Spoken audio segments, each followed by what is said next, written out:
قرآن کھول لو بیٹے دا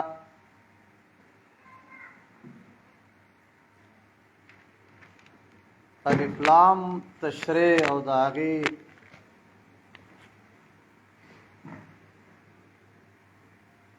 کم ضروري خبرې وي هغه مونږ کړې وي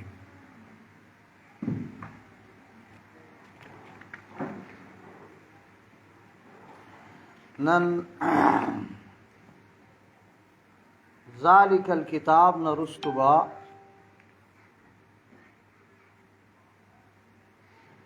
مونږ تفسیر کوو ذالک الکتاب د مضمون په اعتبار سره دا آیات د ترغیب ال القرآن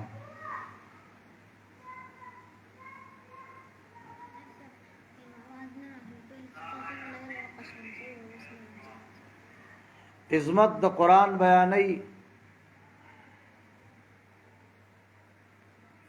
د قرآن لویواله بیانې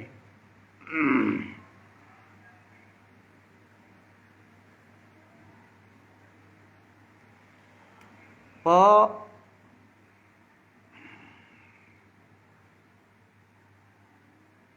دریو طریقو سره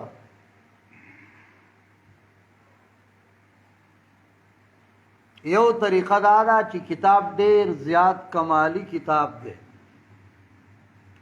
الکتاب کی الف لام د پار د کمال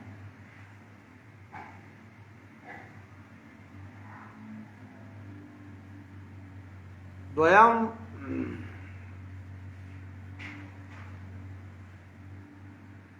طریقه دا ده چې لارې بفي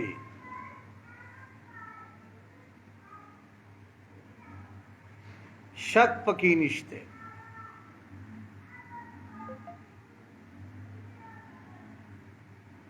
درېمه طریقه دا ده چې هدن هدایت ده نو ذالک الکتاب کی مضمون ولی کئی ترغیب الی القرآن بیان د عظمت د قرآن په وجوه ثلاثه سره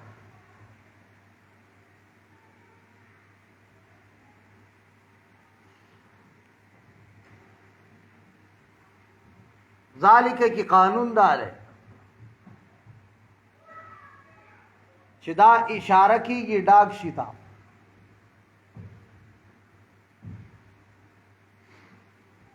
نو مطلب دا دی چې قرآن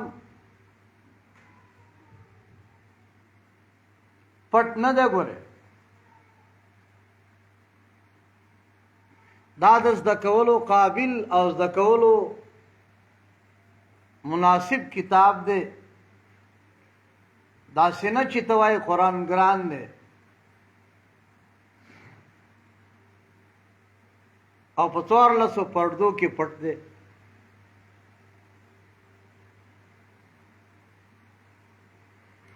بیا ذالکه کې نحیان وای لری ته اشاره کوي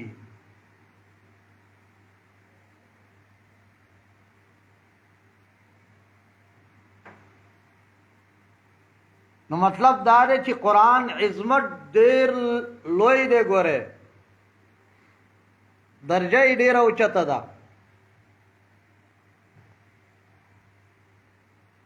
داسې نه چې ته دې سپکو غني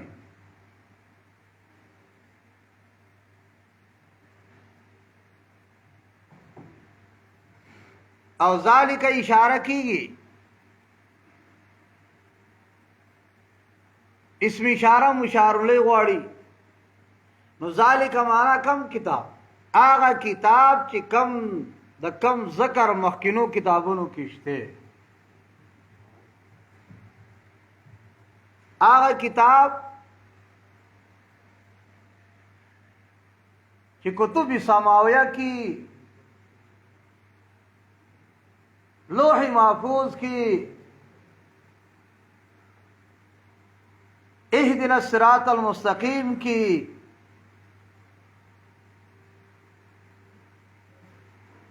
مونږه د الله نه غوښتلو دا کتاب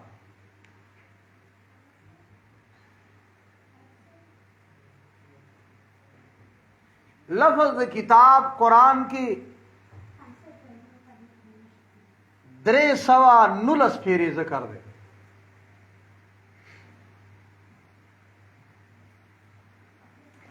او دا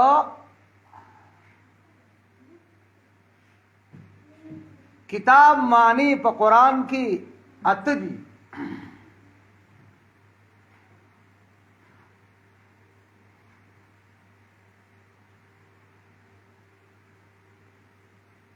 لا ریب فی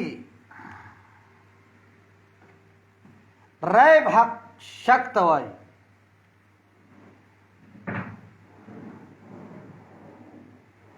د دې آیات مطلب دار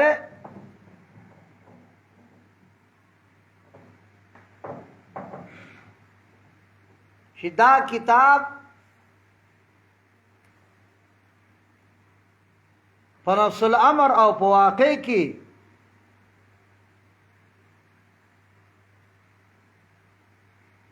د شک ځای نه دی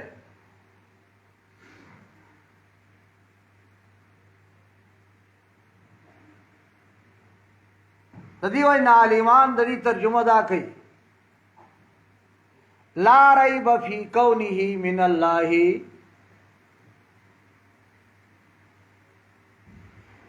دی کتاب کی پدی اعتبار شک نشته چې دا د الله د طرف نه دی دی خبره کې شک نشته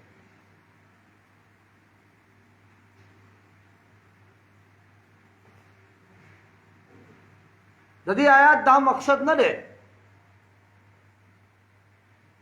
چې د قرآن نه نور کتابونو کې شک دی دلته مقصد د قرآن نه صرف شک لري کول دي حصر مقصد نه دی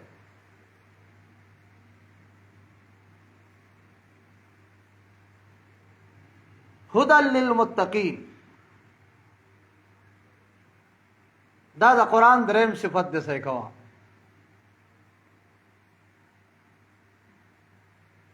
ہدایت وائی رڼا تا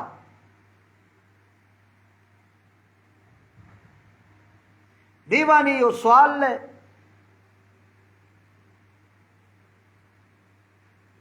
چې قرآن د متقینو د پاره هدایت شو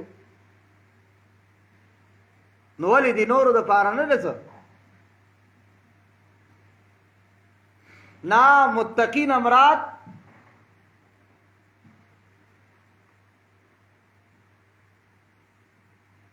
هاغه څوک د چا کی چې انابتی متقین معنا منیبین څوک چې ورته اوړي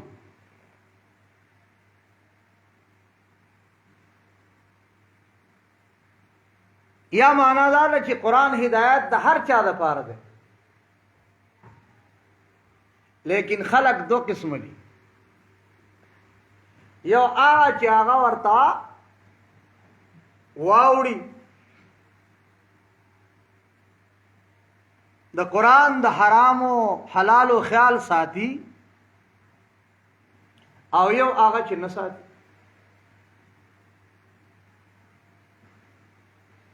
قرآن دواړو د پاره هدایت ده خو چې چا کی تقوای اغله فی الحال هدایت ده اچا کی تقوا نه اغتا هدایت کوي خو په شرط د اراده سره اراده وکا والک وګوره مضمون په اعتبار سره ما تاسو وی چې ذالک الکتاب کی خپل قرآن لانی لیکي چې ترغیب الى القرآن یا بیان عظمت القرآن ذالک الکتاب ذالک دا کم چې په لوح محفوظ کې پروت ده او آلتن راغله د محمد صلی الله علیه وسلم تا الکتاب کامل کتاب ده یو صفت داش لا ریبا نشته د شک نشتره شک فیه پدکی مطلب دا دی زید شک نه ده چاچی پکی شک کړه ده نو بے فائدې ده چاچی شک کړه ده نو بے فائدې ده اپدی پرندگانو کې یو پرنده ده عربی کې ورته خفاش وای مونږ تاسو ورته خاپیرک وای چمکادړ هغه اوس نور نه ویني کوم خیالي د ورځې نه ګرځي د شپې نو څه مطلب دی نور نشته څه هغه نور ویني نه نو وای نور نشته نو کم خلق چې پدې کې شک کوي هغه بې ځای دی هغه پوهېږي نه د شک ځای نه دی لا ریبا نشته دی شک فیه پد کې چا چې شک کړی دی په غلطه یې کړی دی دو صفته شو دریم هدن دا قرآن رڼا ده للمتقین آغا خلقو لرا چاغا یریگی فارسی کی ترجمہ کئی پرہیزگاران متقی آغا خلق چاغی پریز کئی پال کئی چکلا تا دا قرآن حرام حرام و گڑل حلال حلال و گڑل نو بیا دا قرآن تا تا ہدایت کئی اسی نه کوي ګوره ښا اسی هدایت نه کوي ګوړه ډېره خوږه ده خو چې خولې ته دې نه راوړي دا تاله خوږوالی نه ښیي دقه مثال د قرآن دی نو دې آیت کې د قرآن درې صفته بیان شو اوس الذين يؤمنون بالغيب ويقيمون الصلاة دا تعریف د متقین هغه خلق چې قرآن ورته هدایت خی هغه څوک دی نو د هغې تعریف شروع دی اول تعریف دا دی اول صفت دا دی یؤمنون بالغیب چې دوی په غیب باندې ایمان راوړي دا متقی متقی وقائی نه دی وقایه معنی حفاظت چا چې د قرآن حرام حرام وګڼل حلال حلال وګڼل نو د ځان د هلاکت نه بچ کړ د په حفاظت کې راغی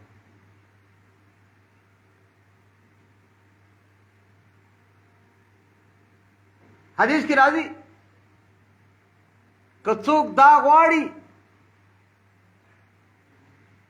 چې زه خلکو کې عزتناک شوی خلقو کی ټولو کی خشوه نو فلیتق الله هغه دی الله نه ویریږي حضرت عبدالله ابن عباس وایي من احب ان يكون اكرم الناس فليتق الله څوک چې غواړي چې خلکو کې عزتناک شوی نو دې د الله نه ویریږي ومن احب ان يكون اقوى الناس فليتوكل على الله څوک چې دا غواړي چې زه خلقو کې طاقتمن شوې نو هغه دې په الله توکل کوي.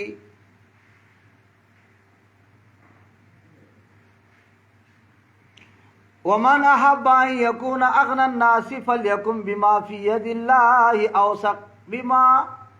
في يدي. څوک دا غواړي چې زه د خلکو نه ډیر غني شوې بے پروا شوې نو دی هغه څیز باندې زیات اعتماد ساتي کم چې د الله سره دی. د هغه څه نه چې هغه د په لاس کې الله سره چې څه دی هغې ته ډاډ هغې اعتماد زیات کوه. متقی دی که ایمان بالغیب معنا څه ده؟ یو معنا دا ده یؤمنون بالغیب دی یقین کوي خو په پټ شي سره یقین کوي. پټ شي څه دی؟ زړه دی. په زړه سره کلک یقین ساتي او په ژبه باندې اقرار کوي. یوازې داسې نه دی چې صرف په خولې باندې اقرار کوي. دویم معنا یؤمنون دی یقین کوي بالغیب په غیب باندې. معنا دا حال ہے اے پیغمبره چې ستاسو په خوا کې نو هم یقین ستاسو په خبره کوي. تاسو نه لاړ شي نو هم یقین کوي.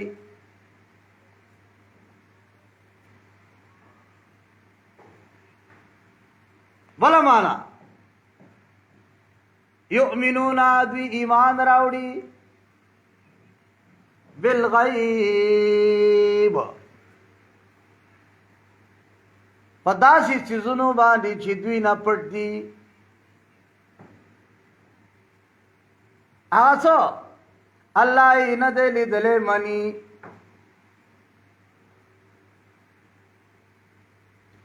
قبر یې نه دی لیدلی قبر حالات هغه مني.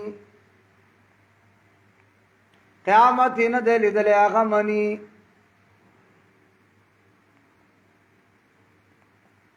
دارنګې جنت او دوزخ یې نه دی لیدلی هغه مني. دا د متقی تعریف دی. ښه دویم تعریف یې دا دی ویقیمون الصلاة.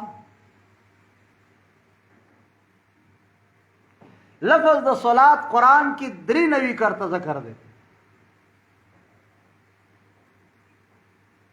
ماده د صلات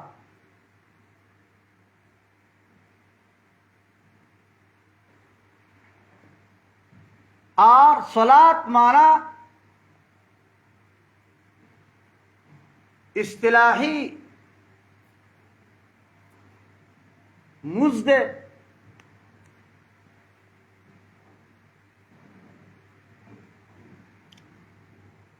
او لغوی مانا دعا دا.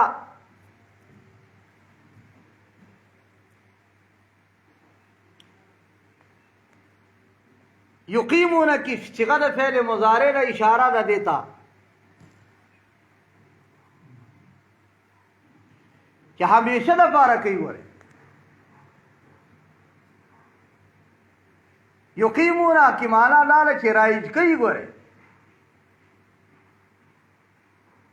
بل توای ځان له هم کوي.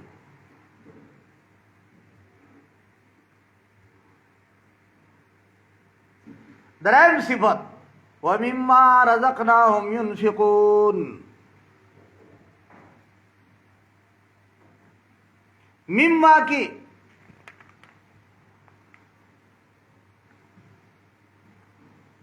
دامین تبعیزیه دا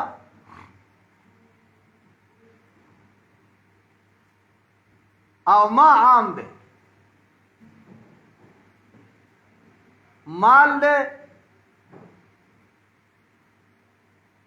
وخت دی،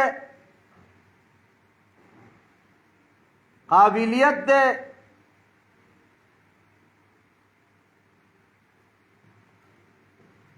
څه چیزونه چې الله تعالی درکړي دي هغې نه بعضې د الله دین کې لګول.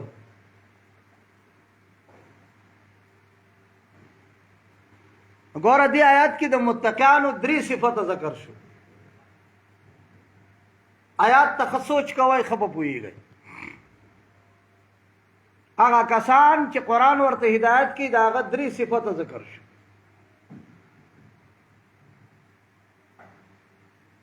یو ایمان بالغیب، بل مز کول، او بل د الله په لارې کې خرچ کول.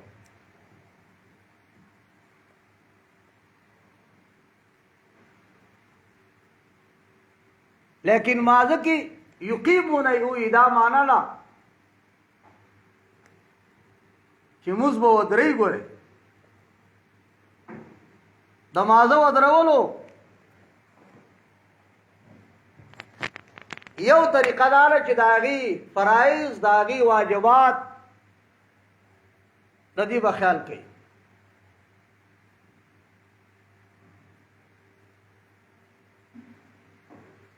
بله دا چې په دې کې به پریدي نه ګورې، داسې نه چې کوم موزي زړه ومني هغه کوي او نور پاتې کړي.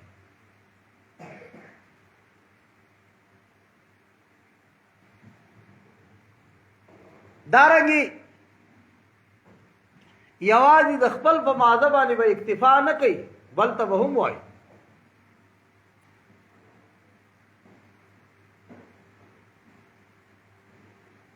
نو متقیان څوک دي؟ الذین هغه خلق دي یؤمنون چې دوی یقین کوي بالغیب، په پټه باندې،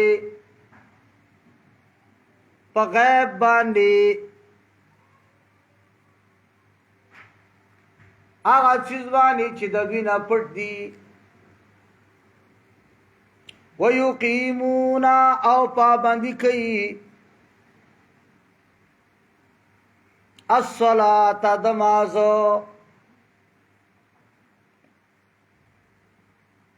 او ومما او بعضی د هغه چیزونو نه رزقناهم چې دوی له مونږ ورکړی دی. رزقناهم دوی له مونږ ورکړی دی. اعطیناهم ينفقون دوی لګی دا الله په لاره کې، لګی دا الله په لاره کې، مال دی ولګو دا الله په لاره کې، جان دی ولګو، وخت دی ولګو.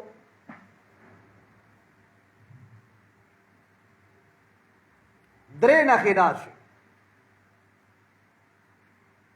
څلورمه والذین یؤمنون بما انزل الیک وما انزل من قبلک وبالآخرة هم یوقنون. دی مخ کی آیات کی اولی کئی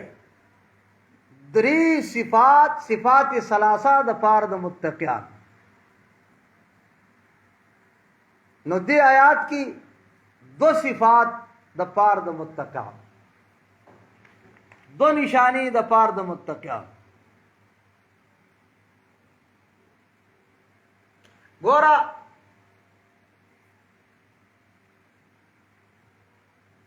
څلورم نشانی او نخا د متقانو څه ده؟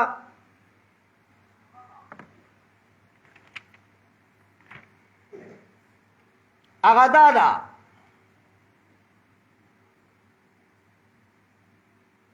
چې کم شی د الله د طرف نه راغلی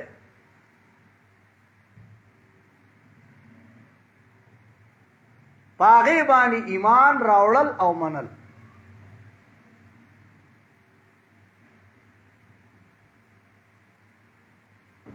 کاغه د الله د طرف نه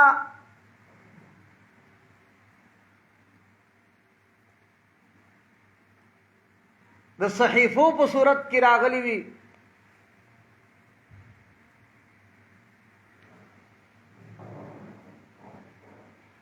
او کدا کتابونو په صورت کې راغلی وي.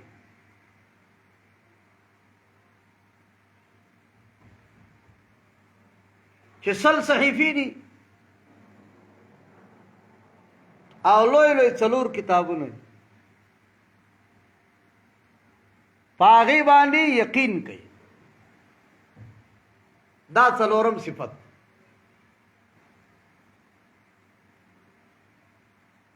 بما انزل کی کلمه د ما عامله،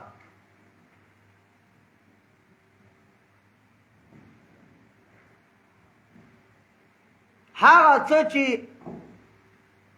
پیغمبر تا باندې نازل شي. نو پیغمبر باندې ګوره دو قسمه وحی شوی ده. یو ته وحی جلی وایي،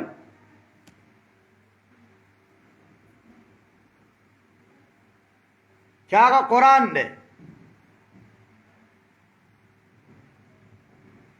دویم وحی خفی ده چې هغه حدیث د نبی دی. دارنګي بعضې وایي وحی مطلوب، هغه وحی چې د هغې تلاوت کیږي. غیر مطلوب چې د هغې تلاوت نه کیږي. چې تلاوت کیږي هغه قرآن دی،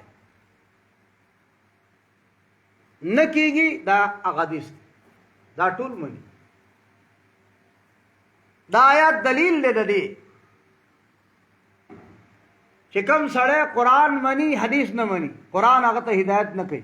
هم مسلمان نه دی، کافر دی. کم یو سړی حدیث مني قرآن نه مني، نو قرآن هغه ته هم هدایت نه کوي، دا هم کافر.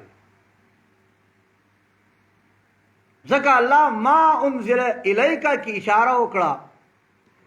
چې تا باندې چې څه نازل شي دا به ټول مني.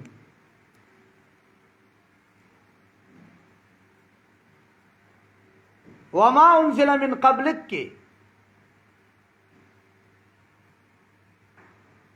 مراد هغه کتابونه او صحیفې دي چې هغه د نبی رسول الله نه مخکې تللي، دا به ټول مني. د دې د منلو څه معنا ده؟ د دې منلو مطلب دا دی چې دا به عقیده ساتي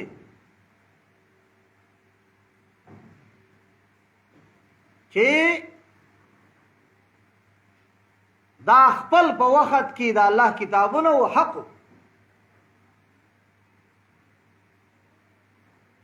او دومره قدر فرق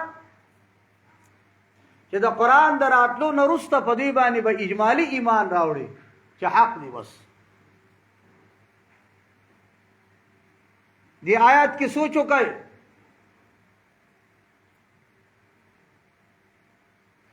من قبل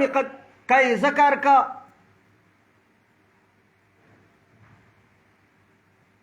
اور من بعد کا ذکر نہ کا،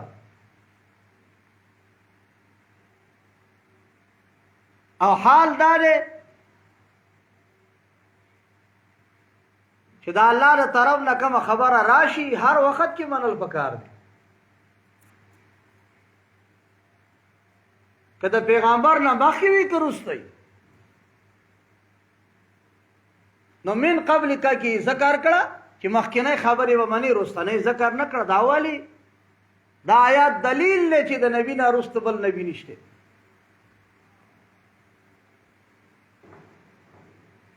ختم نبوت د پاره اولنه دلیل دار ہے.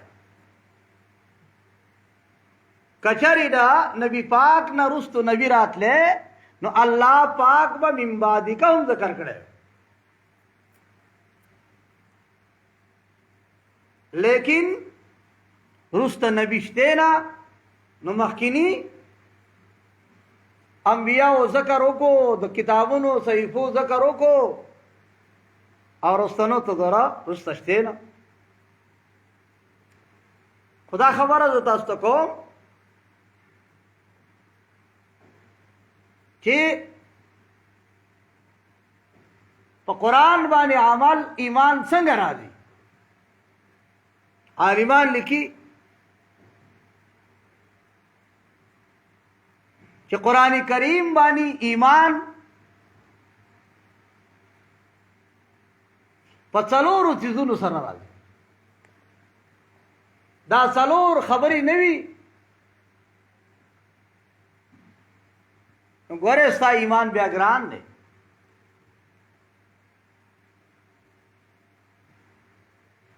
اول شی د علم پوه زده کوي به دویم شی د عمل دریم شی د فکر شی د تلاوت دا څلور څیزونه راغله نو ایمان په قرآن هله کاملیږي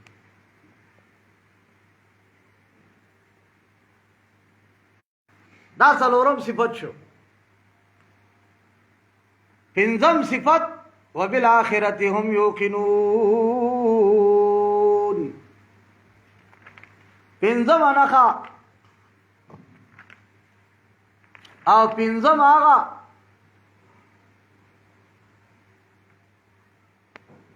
صفت چې چا کی نو قرآن کریم هغه ته ہدایت کی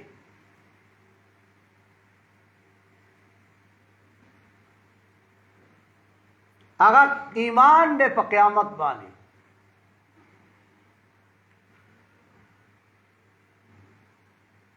چی رستی و روز روان دا یقینی راتلون کی دا حساب و کتاب پکی کی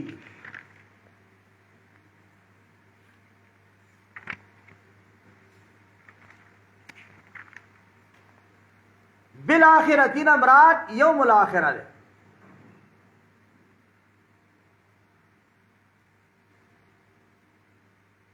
روستی روز دا دی روز تا قیامت تا یوم الاخرہ زکوائی که دا دا طولو نا روست دا بیا دی نا روست روزی نشتے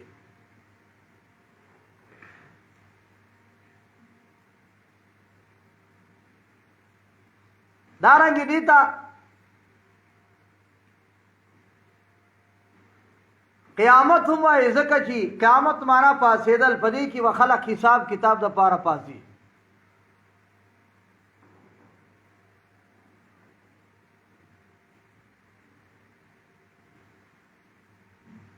او د آخرت نمراد یوم الاخره دا سورۃ بقره تاسو واړوي آیت نمبر 63 چې لږ ویښ شئ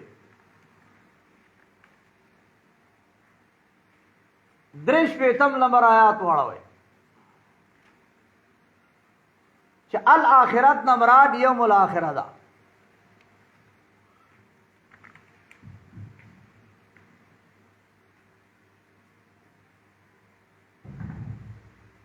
ګوره سورۃ بقره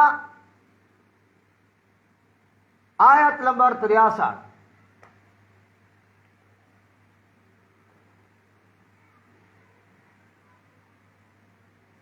دارنگی سورتی بقرہ آیات نمبر 177 یوصل او اویا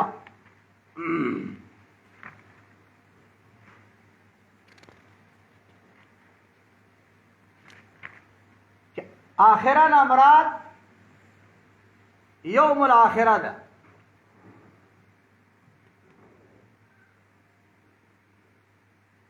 ګوره ولكن البر من آمن بالله واليوم الآخر. ایمان هغه دی، نیکی هغه ده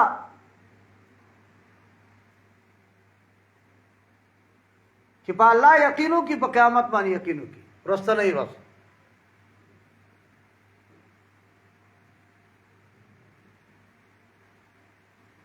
یوم نمراد قیامت دی او د آخرت نمراد یوم دی. ګوره دا څو صفت شو، دی آیات کې 2 صفت راغله. یو صفت ده څه چې بر نه راغلی ټول به منې. نو دویم صفت دا ده چې قیامت به منې. والذین او متقان هغه خلق دي یؤمنون چاغوی یقین کوي بما پټول هغه سبانه انزل الیکا چې نازل شوی دی تا ته ای زما حبیبا. وما او پټول هغه څه باندې کتابونه دي چې تورات او زبور او انجیل دی او کنه صحیفی دي پټولو باندې چې انزل نازل کړي شوی دي من قبل کستان اړوان اے حبیبا.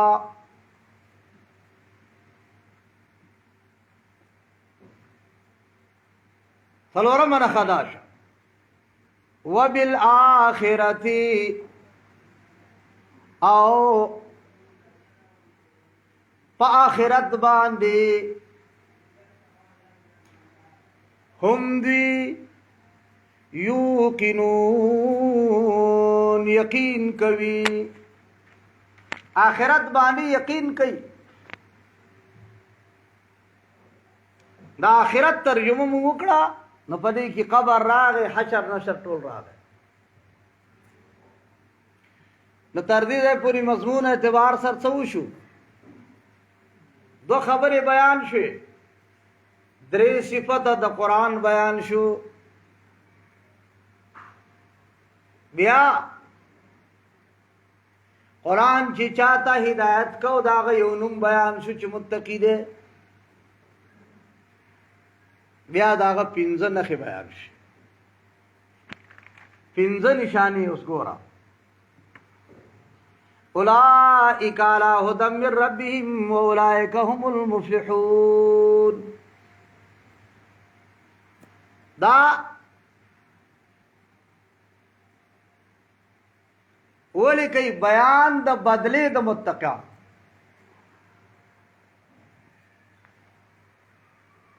دې کې د متقینو بدلې بیان ده.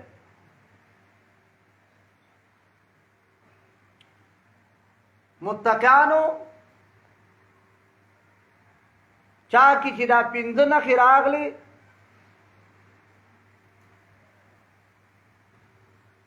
دا هغه بیان دی د بدلی. 2 بدلی ورکوي. یو بدله ده دنیا کې، نو بلا بدله ده په آخرت کې. دنیا کې بدله څه ده؟ علی هدی من ربهم، ہدایت یمود علا هدان. عالمان لیکي چې علا د پار د استعلا راځي او چتواله. نو معنا دا چې دا 15 صفاتونه چا کې راغله نو هدایت بیا د سورلی جوړه شو سړیا بیا دې په هدایت باندې سور ګرځي نو الله به ته هدایت وکړي مقصد ته ورسي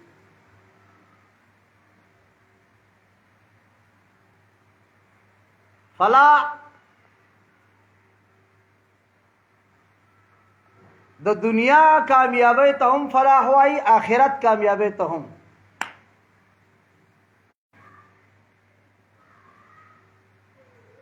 چې چا کې دا پنځه صفات راغلي کامیابیا او مقصد ته رسیدلو والا صرف دا دی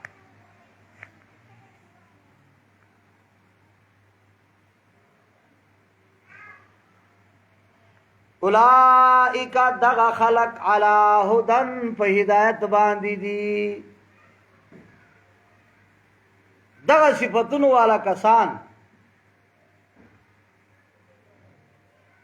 په هدایت باندې دي د طرفه د رب د دوینا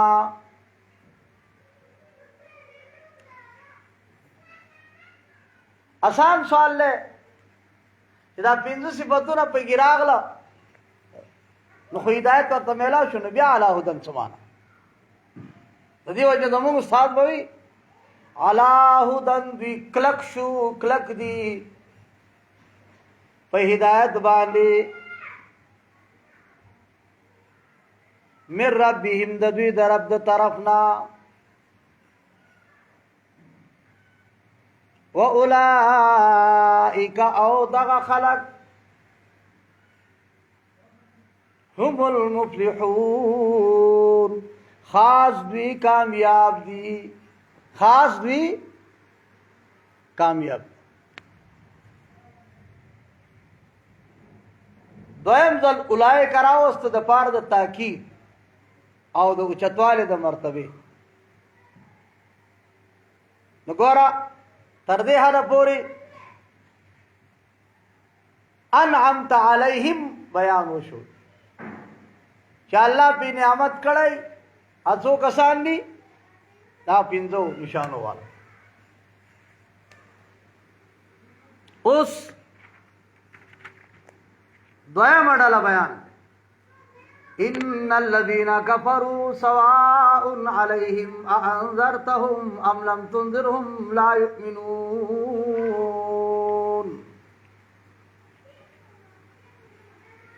دا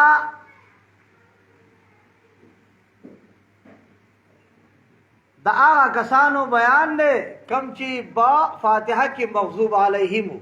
کافران او د مضمون په اعتبار سره دي ته زجر وایي زورنه د کافرانو ته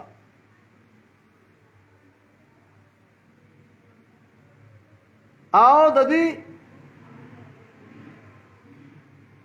درې حالات ذکر کړي درې بد صفاتونه ذکر کړي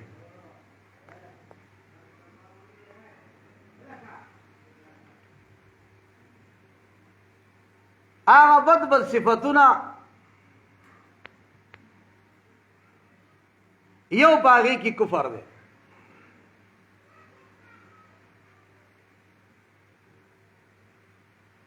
کفر بیا عالمان وای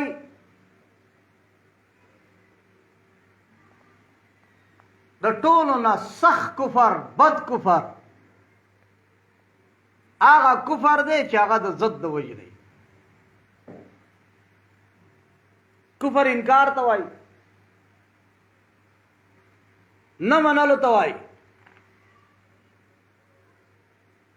نو یو سړی نه مني ولې نه مني ځکه چې پوهېږي نه که نو دا هم کفر دی لیکن دومره اوچت کفر نه دی لوی کفر قرآن مخکې کې هغه دی چې هغه انکار وي د دې وجه عالمان وايي انکار په 4 قسمه دی.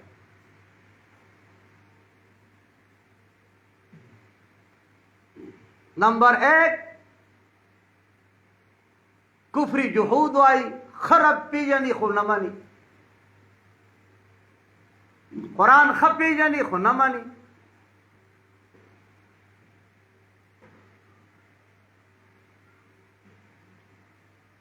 لکه فرعون شو، هغه په زړه سره رب مانه خو په خوله نه مان.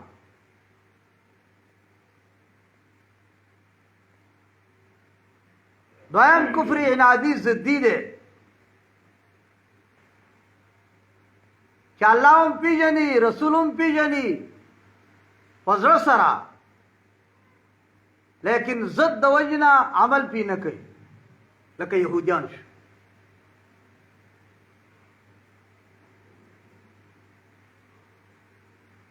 درم کفر جاهلی دی چې نه مانی ولی نه مانی پوهیږي نه. ادرم کفر شرعي څلورم منی هم خو کله کله عمل پې نه کوي. بعض احکام سپک ګڼي،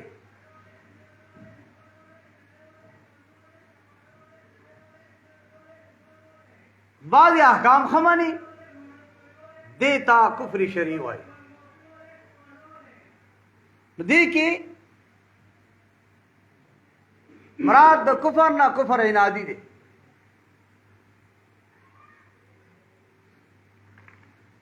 دویم قباحت او دویم صفت د دوی دا دی چې دوی ته بیان او نه بیان یو شان دي. بیان ورته کوي او که بیان ورته نه کوي.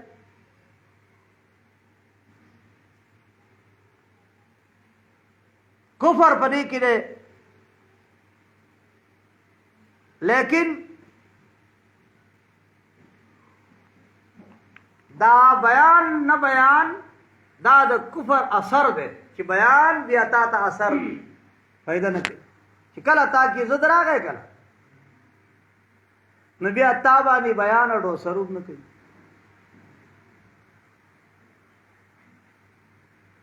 او یو قسم نبی پاک صلی الله علیه وسلم ته پدې کې زیر تسلیوم د ډاډوم دی چې پیغمبر ته ولې خپه کېږي. ستا بیان کول او نه کول دوی ته یو شان دي.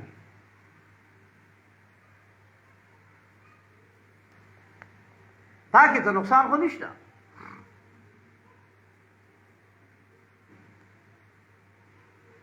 اور درم قباحت څه ده؟ لا یؤمنون، ایمان نه راوړل. دا د دې دویمې ډلې چې یهود دي د هغوی 3 قباحتونه بیان شو. ضد د وجې نه ماني، بیان نه فایده نه علي، ایمان نه راوړل. ان الذین بشک هغه خلق هغه کسان کفرو چاوی انکار کړه دې زدو په عنایت په وجبانی کفر کړه دې سواء معنا مستوی برابر دا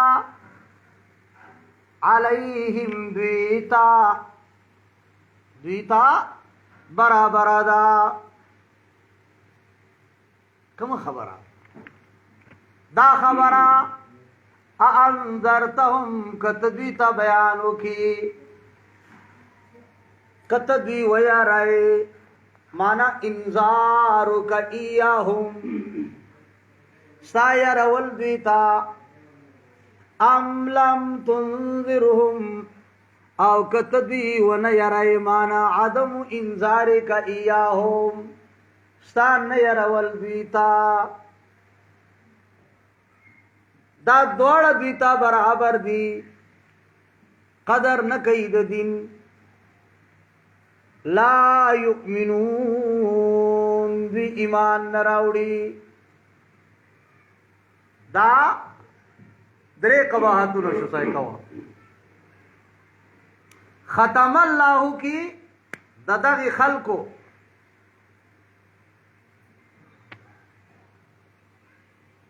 دو سزاگانو بیان لے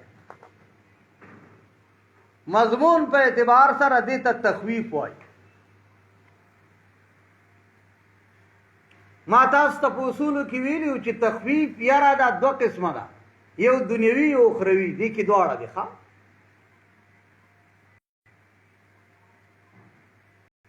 کل چی تا دا حق بیان نا فیدہ وانا کستا زد در کرا گئے ایمان در کرا نہ گئے نو دو سزاگانی بھی اللہ ورکئی ہدایت لاری با بن کے دنیا کی یو سزا بتالا دا در کی ختم اللہ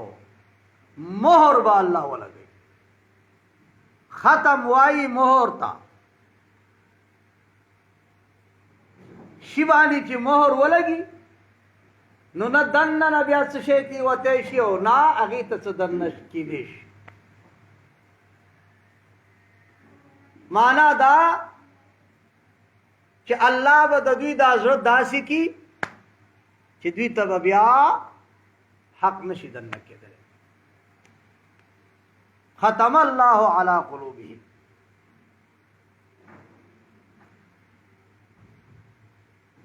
مراد د ایمان اغا طاقت او استعداد با اللہ ختم دا اللہ دین دیر یاگی دے اغا تا تو متازہ نہ دے پتا کی چکل طلب ختم شو اللہ با ستادی رن آغا قابلت وجد کی دویم سزا وعلى سمعهم د غوږونو طاقت اوریدل دي د اوریدلو هغه طاقت بتانا الله لري کی معنا دا ده چې نفس اوریدل اگر کتا سره وی لیکن دا اوریدو چې کومه فائدہ دا هغه بتانه اوچته معنا ستا پدی غوږونو کی الله بدا حق تدا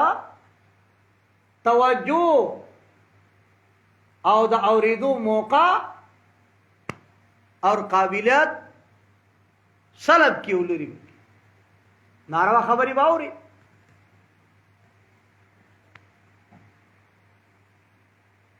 درائم سزا وعلا ابصارهم غشاوہ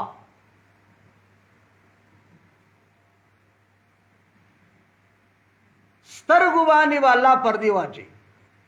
ددی سے مطلب سترگ چستا کم زی کی حق وینی اب نشی لیدلے اگر کا باطل بوینی نگو روائی دے ہدایت دا غٹی غٹی لاری دی زرو دے سترگ دا او دارنگی وگون دی دا با اللہ پاک بیکار کی فائدہ با تیرنی شیخستے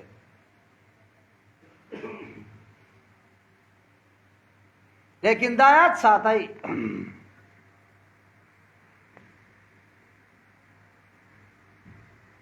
دا درې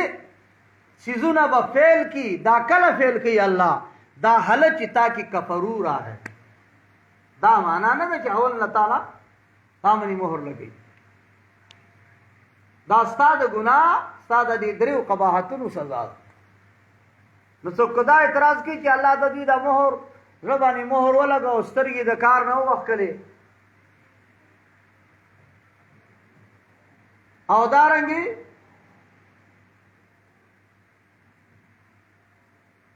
وګونه یې بیکاره کړه بیا د دې څه ګناه ده سړیه نه نه دا د دې د عمل سزا ده اول نه ده اول نه خو انذرته هم ده يرول ورته راغلي دي بیان ورته شوی دی خو چې کله دا بیان نه وروسته بیان به ونه مانا ضد در کې راغی نو اوس ګوره الله ته مهر لګي که نه لګي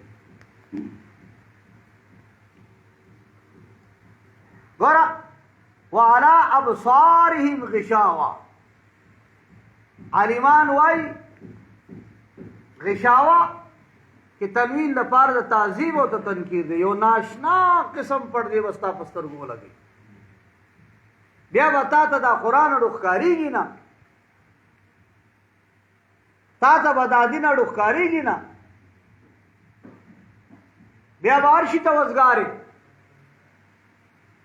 خو قرآن ته به نه یې وزګار ناز به یې خبرو باندې به ستړی کېږي نه په فوټوار به ناسي هلته به دې ملا دړ نه کوي خو قرآن ته چې کښېني وایي یاره ملا به نه وي دړ ته پوه شه مهر لګېدل اصل قرآن خدا قرآن معنا ده کنه نو کته بالفرض د قرآن په معنا ځان نه پوه کوي لګیایي کته الفاظ ډېر وایي خو د معنی سره د ضد پیدا شو د معنی سره د عناد پیدا شو چېره نه یې زده کومه نو د قرآن صفت خو هدایت وکړه بیا تعالی هدایت نشته دا د دغې خلکو یو سزا ده د دنیا دویمه سزا د آخرت د تخفیف اخروي ما ته کوي ولهم عذاب عظیم کې دا د آخرت سزا ده ګوره ختم الله نا ولهم پوری تخفیف دنیوی ده اور ولهم نرست تخفیف اخروی ده تاکہ دا درې صفت راغله کفر راغی تبلیغ نه دی فائدہ وانه غستا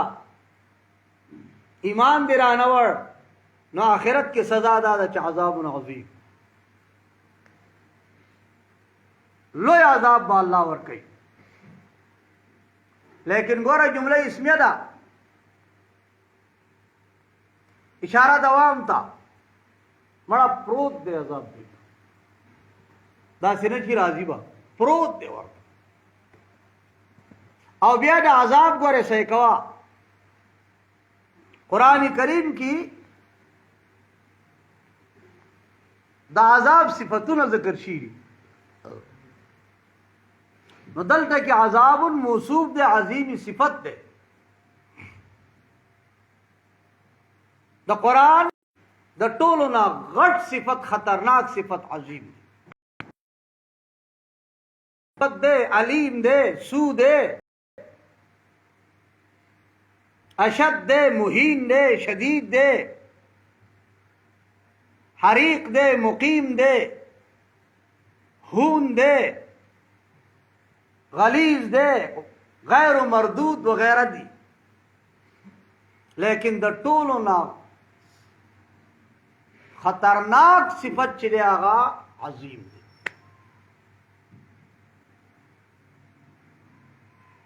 ترجمه ختم الله مهر لګولې دی الله پاک بندش اخوده ده الله پاک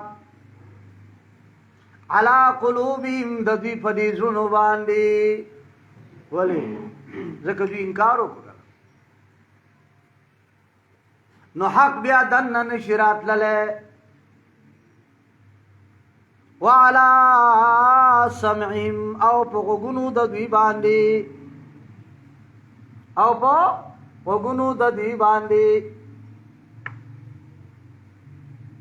وعلى ابصارهم او د دوی په سترګو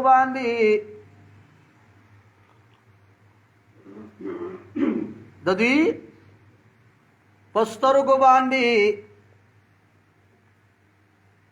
غشاوة ناشنا لوی لوی پردی دی دا د دنیا سزا شو ولهم او دوی د پارا عذاب دے خدا سی عذاب دے عظیم چه ډیر لوی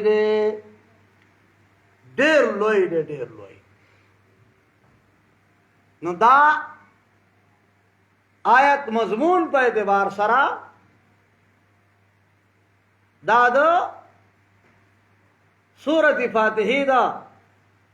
مغضوب علیہم تفصیل شو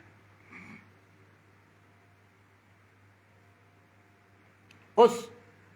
بلا ډاله دا ومن الناس من يقول آمنا بالله وباليوم الآخر وما هم بمؤمنين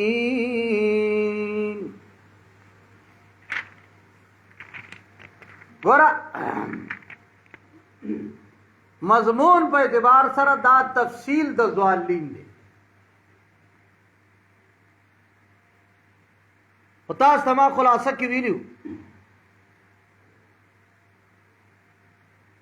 چې دا ضالین تفصیل کوي د دې بد دیار لس قباحتونه بیانې دیار لس د دې قباحتونه نقصانان او بدیان باندې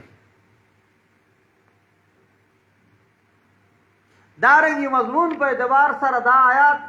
زورن نه زجر دے د منافقانو د پاره چې درېمه فریقه په سورۃ فاتحه کې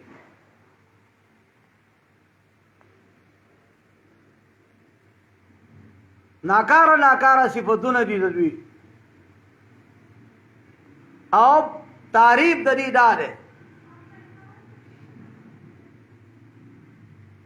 چې منافق سره وایي څه وما هم بمؤمنین دا ده د منافق تعریف دا ده چې د کې ایمان نشته لیکن دا سوچو کوي زه کله کله درس کې وایم چې قرآن موږ زده کوو خو داسې نه چې دا قرآن صرف دی جماعت کې پاتې شي بهر راقشان شي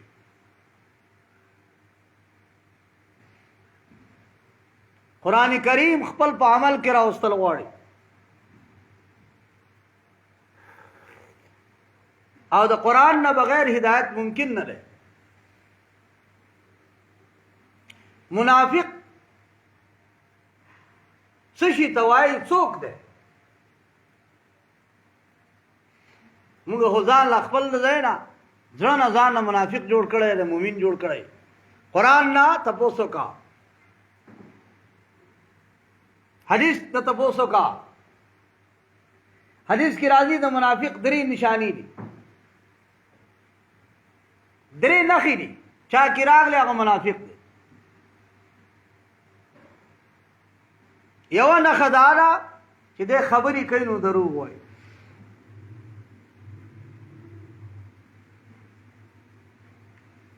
دویمه نښه دا ده چې د سر امانت کېښودی شي نو دی خیانت کوي نو ما تا سر قرآن امانت دی که نه دی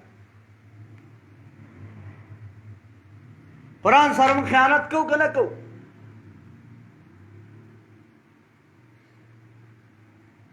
قرآن کریم ته زه جوړ نه یم وزګار نه یم ولې خوب روانیږي قرآن کریم باندې پوه نه یم ولې اوس مې دماغ زاړه شي خو چېرته فیصله شي یا دغه شي نو بیا به دا ګنټو جرګې ته تیار یې قرآن ډېو ټکي ته تیار نه خیانت دی که نه قرآن سره؟ دا قرآن سره خیانت. د منافق دویمه نشانه څه ده؟ چې امانت کېښودی شي دی به ورسره خیانت کوي. درېیمه نشانه چې کله دی واده وکړي خپله واده نه پوره کوي. او که دې خیال دی آیات کې ګوره دې صورت کې د کافر دومره بیان نه دی شوی لکه څنګه چې د منافق بیان تفصیل سره شوی. ګوره د منافق ډېر زیات تفصیل سره بیان شوی دی ځکه چې د منافق نه ځان بچ کول ډېر ګران دی. کافر خو ښکاره دشمن دی که نه، مار دی.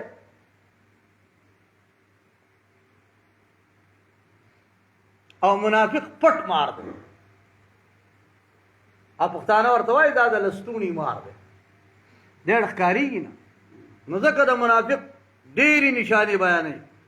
یو نشانه دا ده چې دی به په خولې تا ته یو وایي زړه کې به بله ساتي. په خولې به څه وایي زه ستا مرګلی یم. ومن الناس بعضې د خلکو نه من هغه دي یقولو چې وایي څه وایي آمنا مونږ ایمان راوړی دی بالله په الله باندې. ها معنا منافق سړی به دعوه هم ډېره غټه کوي. په مؤمناتو کې چې کوم څیزونو باندې ایمان ضروري دی اول نمبر الله دی. دعوه به یې څومره غټوي، لوی لوی دعوې به یې وایي به چې مونږ ایمان راوړی دی په الله باندې.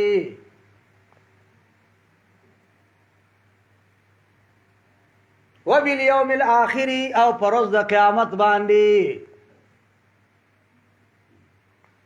کم چیزونو کې چې ایمان باندې چیزونو باندې ایمان ضروری دی هغې کې آخرنی قیامت دی. نو دعوه به یې داسې غټوي چې اول نه آخره پورې به ټوپ وهي. قیامت هم منم،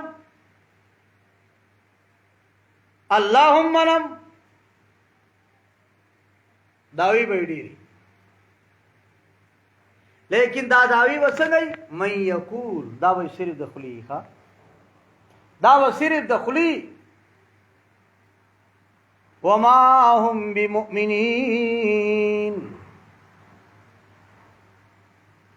حال دا دی چې دوی ایمان نه لري په زړونو کې. دا زړونو کې موږ ځکه وایي که نه چې یو سړي مخکې وایي چې زه الله منم قیامت منم خو مؤمن شو که نه. نو وما هم بمؤمنین بیا څه معنا؟ نه هغلته کې من یقولو خولې باندې خولې باندې خو ته مؤمن یې خو ایمان خو د زړه صفت دی. وما هم بمؤمنین فی قلوبهم زړونو کې ایمان نشته. زړونو کې ایمان نشته. د ایمان ځای کم ځای کې دی هلته کېده که نه سړیا. تا سره به ایمان یې خو ته ایمان په شونډه ږدي. ایمان څوک په شونډه نه ږدي. ته وایي نسواري سړی چې نسوار کوي د کم ځای کې ږدي شونډه کې ږدي که نه. ته په سر کېده وایي ما نسوار کړي. منافق سړی نښه دا ده چې دی به کم شی د کم ځای لایق دی هلته به نه ږدي. ایمان دننه د زړه صفت دی. دی به وایي څه زه مؤمن یم. دا د منافقانو یو نشان. یخادعون الله والذین آمنوا دا مخکې له علت دی ربط آیات سره دا د دې مخکینی صفت علت ده چې دوی په دې خوله یو وایي او په دې زړه بله کوي دا اولي کوي آخري څه وجه ده د دې وجه دا ده چې د دوی ځان له یو بازار دی دوی ځان له یو خیال کوي د دوی په خیال کې دا ده چې مونږ په دې ډبل پالسۍ سره مومنانو له دوکه ورکړو او وایي که نه خلک وایي فلانی مې ورسو سودا د روپیو ما په 3 روپۍ خرڅه کړه او شی روانو خرابو ما پې خرڅ کړ وایي ما دې ورسو تا ځان ورسو سړی نو د منافق سړي دا ډبل پالسي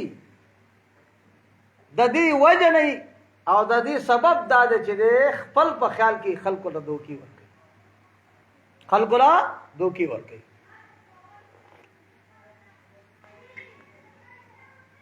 یخادعون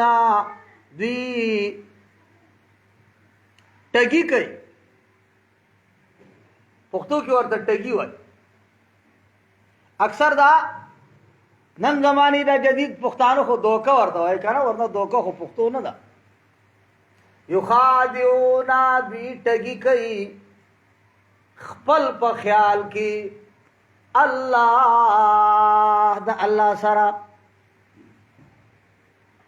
د الله سره ټګي کوي نو دا په خپله معلومیږي که نه چې د الله سره ټګي کېږي خو لیوني دي که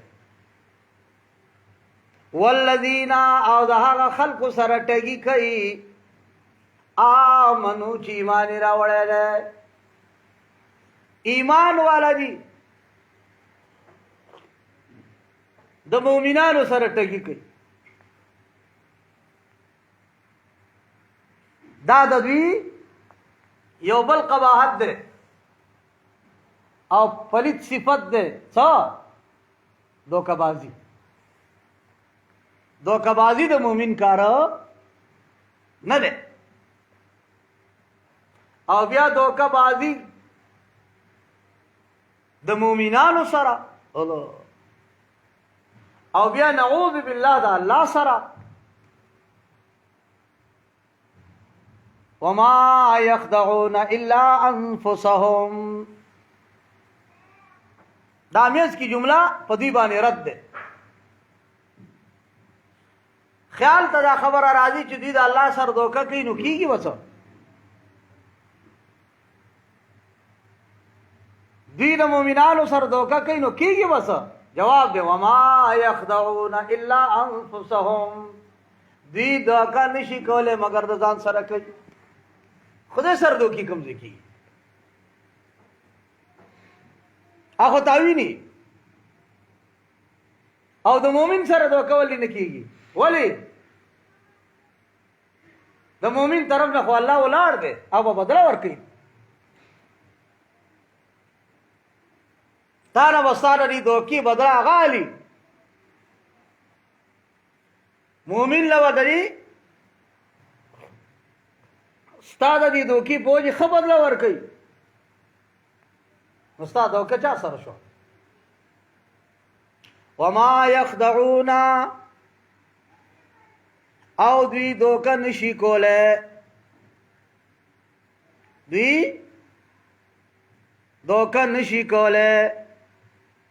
او دوی دوکه نه کوي په حقیقت کې الا انفسهم مگر د خپل ځانونو سره خپل د ځان سره خپل د بدن سره دوکه کوي نو بیا یو خبر ذهن ته راغله یا دا خو ډېر پوه خلک دي دا خو چا خبره په دنیا کې دي پیشډیانې کړي دي دې څنګه ځان سره دوکه کوي دا خو تاسو سی وایي اننا وما یشعرون دی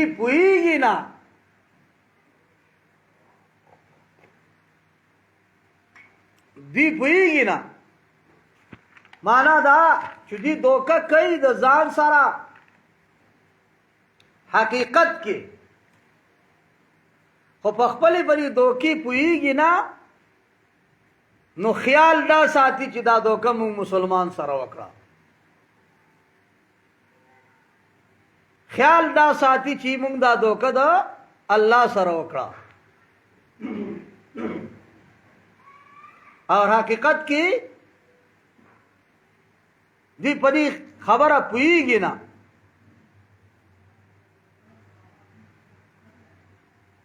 دویمه ترجمه د دې دا کړ دا مطلب دا بیان کړ د خطیب شربینی چې دوکه د دوی د ځان سره ځکه ده چې د دوی د دې دوکې بدله دوی ته میلاویږي نو ستا د شي بدله تا ته میلاویږي وما یشعرون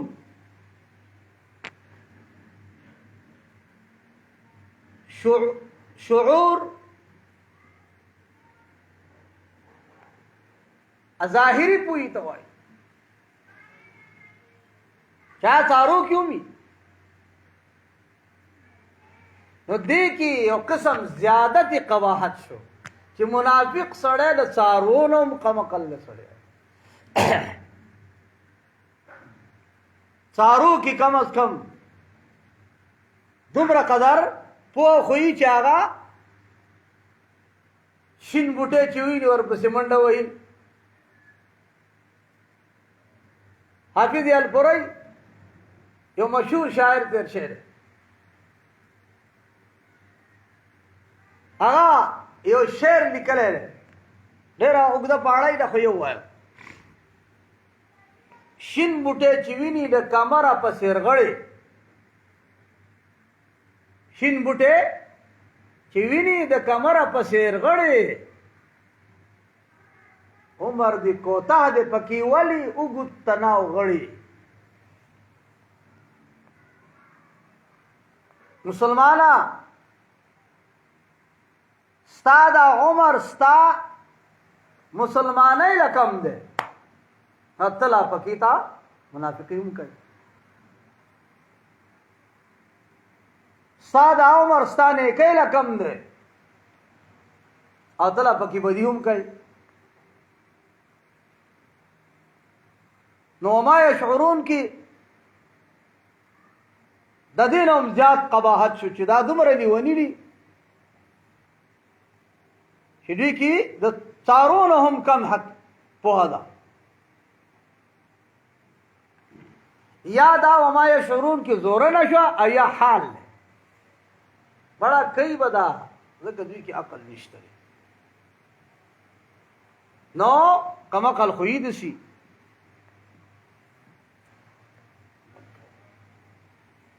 تو پاو سات دمو